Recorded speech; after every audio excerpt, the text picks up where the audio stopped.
嗨，大家好，我是坦平叔，带大家真正的中国。今天是2024年11月21号，这一期咱们聊一聊平台作恶，聊一聊这个社交媒体平台。为什么聊这个呢？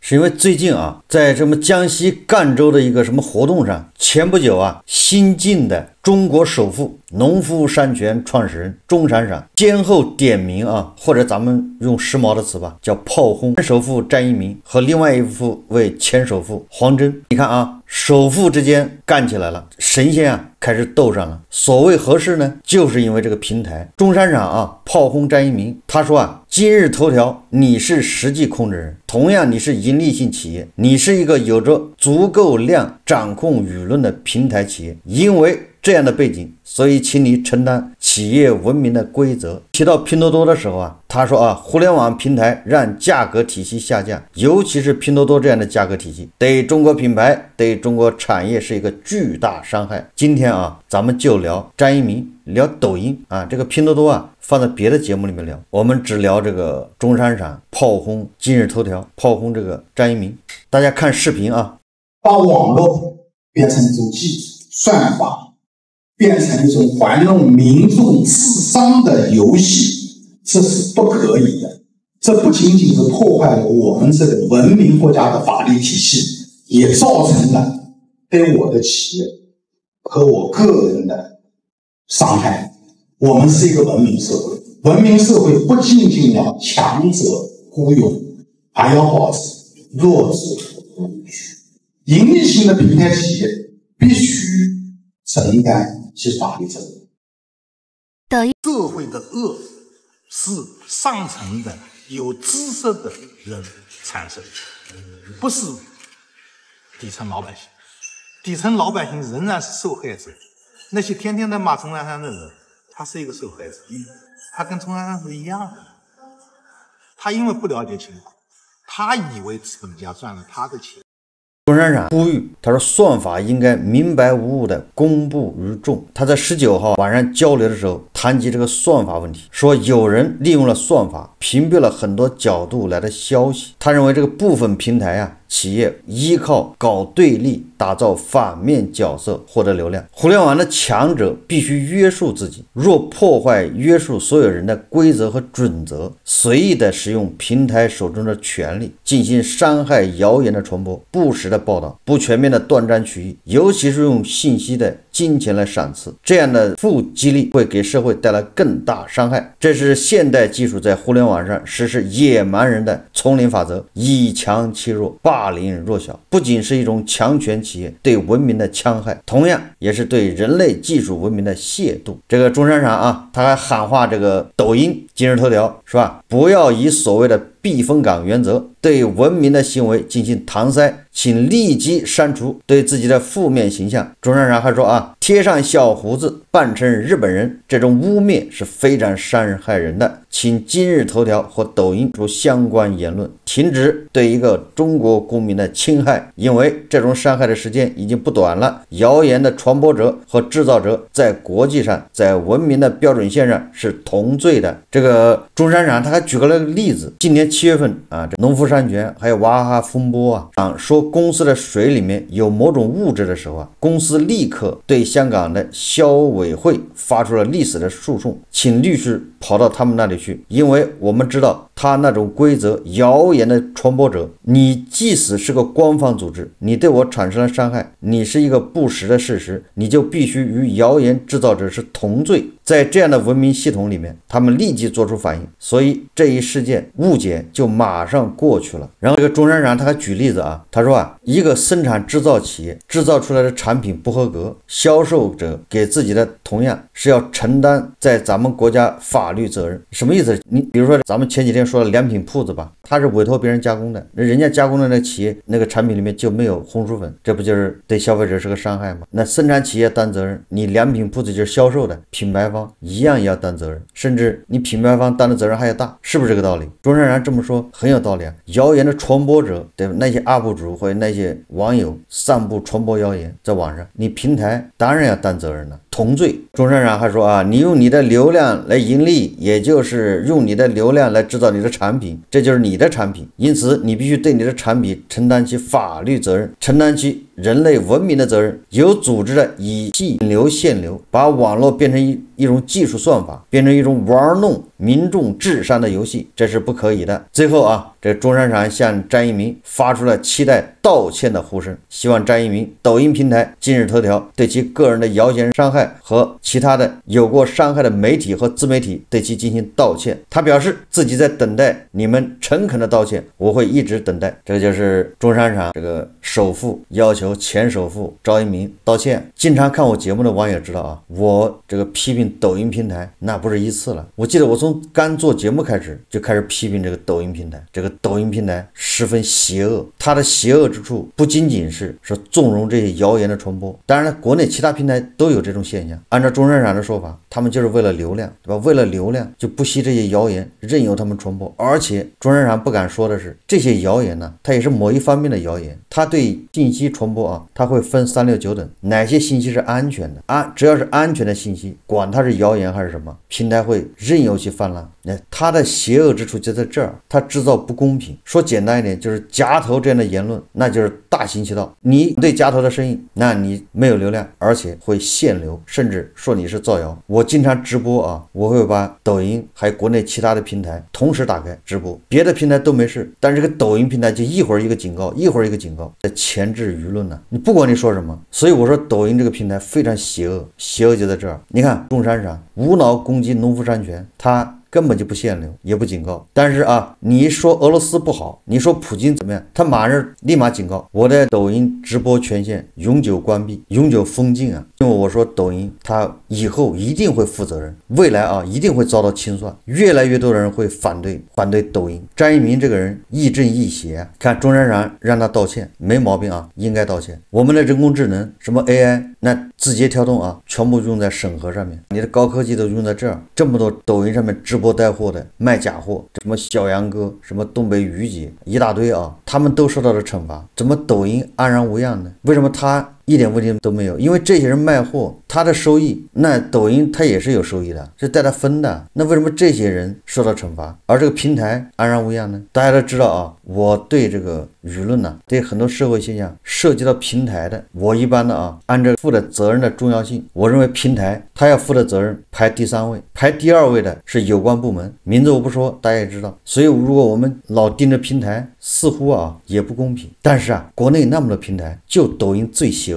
我在以前节目一直说啊，别人有关部门要求的是100分，别人都做80分，抖音它能做120分，它就邪恶在这儿。人家说枪口抬高1寸，他是瞄准了眉心打，分毫不差，不行还再补一枪，就是它的邪恶之处。因为监管对所有的平台都一样，要求都是一样的，但是别的平台的想方设法的稍微松一点，或者加以区别，哪些是无害的可以让它传播，但是抖音它宁可错杀3000，不可放过一个，所以我说它邪恶。当然你说第2责任是谁？第1责任大家都知道，不说大家都清楚，所以平台它的责任是第3位。所以每次啊分析这种社会问题，尤其是这些舆情，我认为平台负重要责任，它比那些传播谣言造谣的人还要恶劣。第4才是那些造谣的，才是夹头这样的人。钟闪闪他也只敢骂张一鸣，骂抖音，大家都能理解，企业家嘛有软肋，他也只能让张一鸣你出来道歉。张一鸣觉得很委屈啊，但是我告诉大家啊，抖音的好日子实际上已经到头了，接下来就是在走下坡路，上坡路已经走完了，平台期也差不多了，现在该走下坡路的时候。咱们不夸张的说啊，也不奉承，钟闪闪喊话张一鸣，就相当于宣告你这个抖音开始走下坡路了。要知道啊，你抖音，你张一鸣是民营企业，人钟闪闪也是民营企业，对吧？你这个抖音已经繁衍了很多民营企业了，现在啊要保护民营企业，要发展民营企业，那这个毒瘤啊一定会有人去收拾，就像夹头一样。夹头为什么被禁言呢？所以我说啊，张一鸣这个字节跳动颤抖吧，好日子长不了。一方面是监管很有可能会醒悟过来，会回过味儿来，任由字节跳动这么胡作非为，这个对民营企业伤害非常大，对当下的经济环境是造成严重伤害。这个是监管角度啊，从自身发展角度，它也已经到顶了。这个抖音的盈利来源，它以前变现就靠直播带货，现在直播带货开始整顿，那么它以前丰厚的佣金利润都要大打折扣。以前那些头部主播一个个的都倒下了，就是卖假货。这个平台也有关系啊，平台有责任，这是自掘坟墓。第二点，从它自身来说啊，它也在走下坡路。自身主要一个是流量，整个流量在下滑，这个我以前节目里面经常分析。移动互联网整个的流量见顶，流量见顶很简单啊，跟人口也有关系。人现在越来越少，新生儿出生率越来越低。这个发达国家就是经济还可以的地方，人口都在下降，那大国也一样。所以你的这个流量是不可逆，无法挽回，这种谁也没办法干预的这种下降是自然下降，流量下降。第二个呢，变现能力在下降，变现能力下降跟它自身也有关系，跟整个经济也有关系。它的自身它以次充好，卖假货，任由这些主播卖这些伪劣产品，以次充好，他自身从中获益，他无法自拔，他没有办法，他舍不得去管，他没有办法向自己开刀，所以变现能力在下降。他不仅卖假货，他在里面干违法勾当。什么前一阵子咱们说的抖音荐股，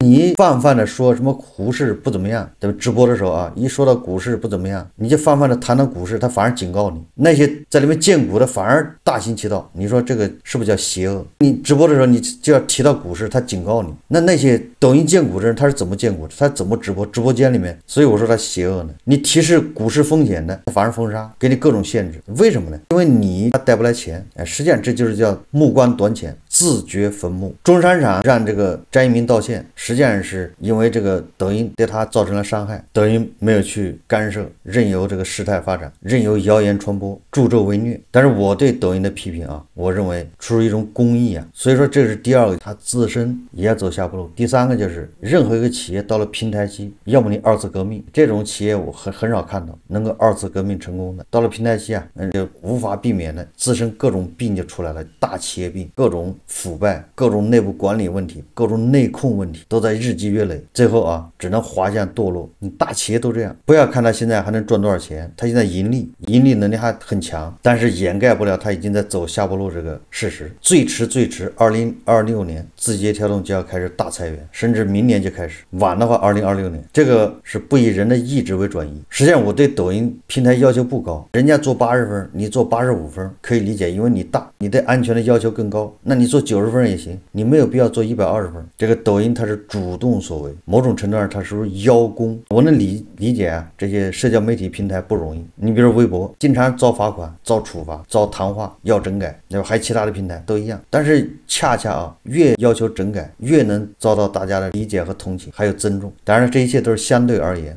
不能太绝对啊。所以说啊，中山厂炮轰抖音，炮轰张一鸣，今日头条我非常支持，应该有越来越多的企业家，越来越多的名人站出来，不能任由张一鸣，任由抖音呢这么为非作歹。对一个人的不公就是对所有人的不公。他今天能这么对付中山厂，以后可以对付任何一个人，对付任何民营企业家或者名人。这两天啊比较火的还有一个就是潘东来的老板于东来，这个流量有关系，也跟平台有关系，所以啊都是一码事啊，都是为了流量。这个于东来啊好像今天又发了个文章，11月20日晚，潘东来创始人于东来在社媒发文称，从明年起，为了推动美好生活，引导社会文明生活，理性科学、轻松真情的展开生活，潘东来人结婚不允许要彩礼或付彩礼，婚礼不能铺张浪费，酒席只能邀请亲朋好友，且不能超过5桌。如果做不到，公司从制度建设上制定将取消一切福利。于东来还称，为了让更多人轻松美好的生活，潘东来公司正在逐步制定很多理性科学的生活方式方法。未来公司培养的潘东来人都将拥有自信力健全的人格，活出青春热情、轻松阳光的与世界文明同行的自由美丽的生命状态。前两天还有啊，什么于东来说啊，潘东来的员工啊每年150天的假，还有啊什么潘东来什么丁店啊，什么员工啊年薪从来不低于20万，招聘员工人投简历啊，说300多比1，招10个员工有好几千人投简历。最近啊又频繁上热搜，就消停了没1个月，这就潘东来就这么缺流量。你看他说的这些话，这是明显的啊，就是来吸金、制造噱头、来博流量。因为现在流量非常紧张，我做自媒体我知道，流量下滑非常厉害，流量卷的也很厉害，它总的流量在下滑，卷的还厉害。所以呀，你为了流量，你就得玩命的制造噱头，语不惊人死不休，怎么样吸引人关注你就怎么来，想办法上热搜。你过去的老一套你上不了热搜，所以得创新，力求语不惊人死不休。你说说，如果过去啊于东来宣传潘东来，大家恐怕还能接受，他就稍微吹一吹，完了他服务怎么好，对供应商怎么好，对员工怎么好，这都是对人好，对吧？给人提高待遇，大家都向往之啊，都羡慕，你还能说得出来的吧？他现在已经不行了，光说对员工好，已经不能吊起他的胃口，不能吸引大家流量了，不能吸引大家关注。他现在已经开始迎合一部分人，这叫迎合。现在不正好社会上男女对立越来越严重吗？有很多人对彩礼、对这种婚礼、对结婚意见非常大，男女对立。这个时候他也来蹭一把流量。我估计啊，潘东来啊，他的目标用户就是一群屌丝，没钱，但是要好热闹，要显得自己有面子。有钱，潘东来我都去得起啊！我去潘东来消费啊，恐怕是这么一群人。这是他的目标用户啊！记住了，你搞什么商业都有目标用户，他的目标用户就这种。那怎么样把这种人吸过来呢？那这种人正好，很多人都是对彩礼啊，对这种结婚花钱非常厌恶，没钱呢，都苦于付彩礼，苦于结婚也要花很多钱。你看他这么一宣传，精准捕获他的用户，吸金啊！但是这个也会遭到反噬，就很多人对于东来这说法那就不以为然，甚至批评了。我刚才说了啊，他以前说对员工好，对这个社会好，供应商好，对客户好，大家都认可，不是就是会赞成。你说对人好，那总要赞成。你现在已经反过来，你是干涉人家。所以我再给大家说一说啊，于东来那显然对劳动法他是不懂的。你这上面你哪一条符合劳动法？人家只是在你这上个班而已，你该给人家发的也发到位。至于人家8小时之外人家干什么关你什么事啊？你凭什么要求人家？不，你这个手太长了吧？那你还管人家生孩子啊？以后啊这么下去，他还管你生3胎，你不生3胎把你开除，越来越过了。实际上说明竞争啊压力太大，流量竞争太大，已经江郎才尽，开始胡来了，胡咧咧了。你看他这个搞法，居然要求人家不能超过5桌，人家结婚关你屁事啊？你管人家亲几桌呢？人家6桌就不行是吧？人家亲戚多，那怎么办？山东那个大家族，我这一结婚50桌，对吧？都是亲戚，那你说只请5桌，那还有很多亲戚得罪了，那怎么办？不是他这有什么道理啊？他依据是什么？按理说每一桌标准不要超过，对吧？1000块或者500块，这好歹能说得过去啊。你说不要铺张浪费，那至少这个某种程度上你还能变一变。你规定人家不能5桌，只能请亲戚，那万一人家亲戚400多人怎么办？7大姑8大姨就是多。大家有没有从于东来这个要求里面已经看到了华西村的影子，全部管起来？华西村就是这样的，只不过潘东来和华西村有不同的地方是什么呢？华西村是靠贷款，靠往里注水，它吸引当地政府的支持，要打造这一个样板工程，给他无限量的贷款。来了之后，他不能把这钱真的给村民分了，一分了就完蛋了，所以给村民都是白条。你这个村民啊，你在这个村里面账上记着有1000万，这1000万是你的，但是你拿不走。大家记住了，在华西村人民币就相当于美元，他那个白条就相当于我们花人民币，美元是有限的，华西村人民币真正的人民币也是有限的，都是从银行贷款借来的。那村民要花什么呢？就相当于我们现在韭菜花钱，你动脑筋想一下，对比一下就知道了。你在华西村那个账上啊，记着你有1000万，但是你花不了，那怎么办呢？就像我们混外汇一样，你每年额度只有5万。华西村村民也一样啊，你要花钱是吧？那你写申请，那你说我要结婚，行，你只能花10万，给你10万块钱，还有很多东西在内部流通，你人民币只给你3万，你出去采购去吧，那就相当于我们现在啊，你要缺啥，你到国外进口去吧，剩下的在国内买，一个道理啊，他搞了个小国家一样，自己一套货币系统，吸收的是地方政府的贷款。那他就必然要把华西村的村民全管起来，婚丧嫁娶、上学、吃喝拉撒、住房子、买车子，统统管起来，这就是计划。于东来的思想还停留在这儿，只不过啊，潘东来他不是靠贷款，他是靠全国的流量，就这么简单。华西村靠的是贷款，潘东来靠的是流量，所以你看啊，他几天不上热搜，他就要出来搞流量，他这个热度不能减，一旦减下去，就相当于华西村的贷款断了，那就要爆雷。潘东来这个流量只要一断一下降，马上就要爆雷。我现在看得越来越清楚，大家自己可以去看，只要潘东来的热量这个流量啊，流量一下降，他马上爆雷，他玩不下去啊，所以他就拼命的上热搜啊，所以他就要拼命的去说这些惊世骇俗的话来吸引大家关注。如果啊如东来真的在潘东来这么干，所有的员工都管起来，他就是在学习华西村，那结局大家一定知道。我看到的是潘东来的压力越来越大，因为这流量现在越来越贵，流量越来越少，经济也在下行，那些脑子不太清醒的要去潘东来也去过了，你不能说江苏人，你去一次潘多莱就够了吗？你难道过2、3月还去采购一次啊？无论你是坐高铁还是坐飞机还是开车去，难以想象。全国啊对潘多莱感兴趣被他忽悠的人去了一遍了，难道还有2次复购的吗？一个本地生活的超市，消费者应该是本地为主，但是潘多莱的这个消费者，你去看，随时随地去看都是外地的，操着五花八门口音的，来自五湖四海的人，这种现象不可持续，热度一降，流量一没，消费者马上就消失。所以我说了啊，我从余宗来今天发的这些东西来看，真急了，可以说压力非常大，验证了我说的。我觉得明年恐怕他就够呛。未来的潘多莱人不允许靠父母买房买车，说明他的口号和理想还是不错的，虽然比华西村格局要低那么一点，但是他就是想打造一个小华西村，对吧？华西村当时的口号是人人家家户户住别墅，家家户户都开什么车啊？普通的村民家也是200平的别墅，1辆车，那都是华西村发的。现在呢，一切都是妄想。所以啊，说来说去啊，潘多莱就2个字：量。成功的关键就是流量，成也是流量，那必然啊，败也是流量。好，这期节目我们就聊到这里，感谢大家收看。如果喜欢我的节目，欢迎订阅转发，也可以在下方留言评论，谢谢大家。